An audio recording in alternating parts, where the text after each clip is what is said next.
যখন আমরা ইন্ডিয়া থেকে আসতেছিলাম তখন তামিম ভাই বলছিল যে আমি যদি ফিট থাকি বা 80% ইন্টেন্সিটিতেও বোলিং করতে পারি তারপরে উনি আমাকে পিক করবে। যে আলহামদুলিল্লাহ দেখেন আমরা আজকে পুরো 2 ঘন্টা এখানে প্র্যাকটিস ছিল। ব্যাটসম্যান এবং বোলার সবাই খুব ভালো ব্যাটিং করেছে, যেহেতু এখানে উইকেটটাও খুবই ভালো, সাথে আমরা ফিল্ডিংও করেছি এবং আলহামদুলিল্লাহ আজকে অনুশীলনটা খুব ভালো হয়েছে। হ্যাঁ, আমার জানা উইকেট, যেহেতু আমি এখানেই বড় হয়েছি, এই মাঠেই প্র্যাকটিস করি, এই ম্যাচ খেলি, তো ইনশাল্লাহ আমাদের যে কম্বিনেশন আছে আমরা ভালো খেলবো এখানে আশা করি। অবশ্যই বিপিএল তো আমাদের ঘরের মাঠেই হয়। হ্যাঁ, যাক আলহামদুলিল্লাহ যে 16 মাস পরে খেলতে নেমেছি, আমার ক্যারিয়ারটা আবার দ্বিতীয়বারের মতো শুরু হয়েছে। শুক্রিয়া যে খুব ভালোভাবে এখন রিদমটাও খুব ভালো আছে। দেখা যাক এখন সামনে সুযোগ আসলে ভালো করার চেষ্টা করবো। যখন আমরা ইন্ডিয়া থেকে আসতেছিলাম তখন তামিম ভাই বলছিল যে আমি যদি ফিট থাকি বা 80% ইন্টেন্সিটিতেও বোলিং করতে পারি তারপরে উনি আমাকে পিক করবে। না, আমরা তো একসাথেই বোলিং করতেছি দুজনই, যে শুধু শাহিন শাহ আফ্রিদি না, এখানে তো ফাহিম আশরাফও আছে বা আলী আছে, সবার সাথেই কথা হচ্ছে। অবশ্যই দেখেন এইখানের উইকেটটা সবসময় খুবই ভালো, স্পোর্টিং উইকেট হয়। বোলাররা যখন ভালো জায়গায় বল করলে এবং ভেরিয়েশন থাকলে বোলারও ভালো উইকেট পায় এখানে, এবং ব্যাটসম্যানরা যদি কেউ প্রথমে কিছু বল খেলতে পারে দেখা যায় ব্যাটসম্যানও রান পায়।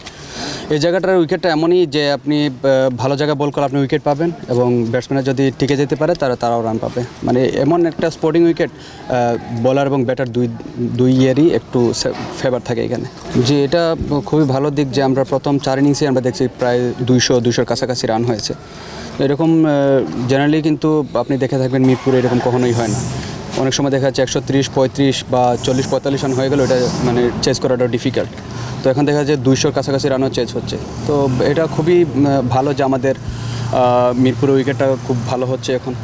বোলার এবং ব্যাটার সবার জন্য এখন স্কিলের ইয়েটাও বাড়তেছে। মিরপুরের উইকেটটা এমন যে আপনি যদি হার্ড লেন্থে বল করেন ওখান থেকে বল মারাটা খুবই ডিফিকাল্ট, কারণ এক্সট্রা পেস এবং একটু বাউন্স থাকে ওখানে।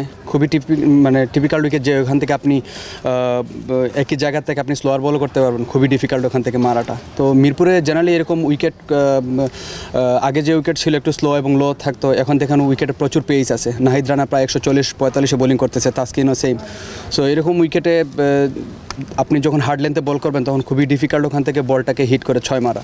তো মিরপুরে এরকম উইকেট আসলে খুবই ভালো, আর এমন উইকেটে যদি খেলতে পারে ইনশাল্লাহ আরও ভালো লাগবে নিজের কাছে। দেখেন টিম কম্বিনেশনটা ওটা সম্পূর্ণ ম্যানেজমেন্ট, ক্যাপ্টেন তাদের উপরে। যদি আমাকে কম্বিনেশনের কারণে যদি আমি যে থাকে আমি যদি খেলতে পারি ইনশাল্লাহ আমি আমার সর্বোচ্চ দেওয়ার চেষ্টা করব।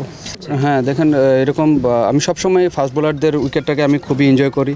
সে আমার টিমমেটস, আমরা একসাথে খেলি, হয়তোবা এখন অপোনেন্ট, কিন্তু আমরা কিছুদিন পরে আবার আমরা বাংলাদেশ টিমের হয়ে খেলবো। তো এরকম স্কিল ডেভেলপ করে যখন সবাই আমরা যেহেতু সবাই ইমপ্রুভ করতেছি আলহামদুলিল্লাহ, এটা খুবই আশার বিষয় যে আমার খুব ভালো লাগতেছে দেখে যে তাসকিন 7 উইকেট পেয়েছে, নাহিদ রানা খুব ভালো জায়গায় বোলিং করতেছে, বাকি সব ফাস্ট বোলাররা খুব ভালো করতেছে। এটা খুবই আনন্দের।